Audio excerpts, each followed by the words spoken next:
Howdy folks, Tom Barbley here once again. Okay, so let's clear this.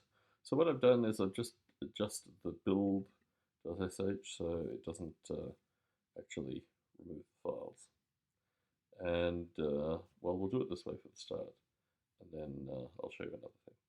So if we do cd ggc, cd,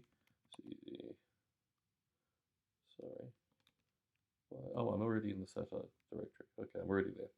So if we do build.sh, this will leave the files in place. Oh, except for GGCC, but we can rebuild that. So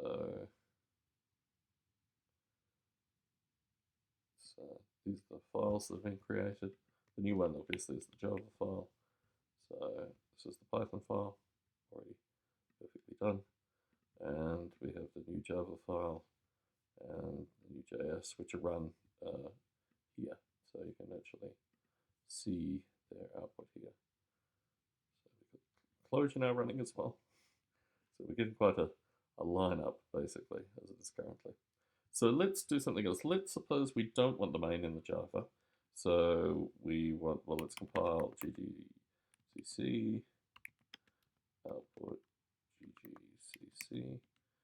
Okay, now we want not the main in the Java, so GGCC satire dot, what is it, satire dot C,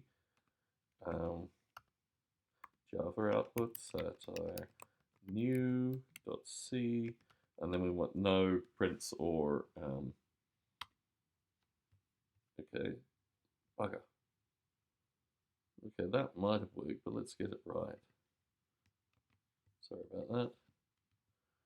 That should be new Java. There we go. Let's have a look at this. New.java. Okay, so as you see now, creates a class, puts the stuff through, has no main anymore. Also doesn't do the printfs or the, print whatever's is the case through Java. So we can get a class without a main created out of it as well.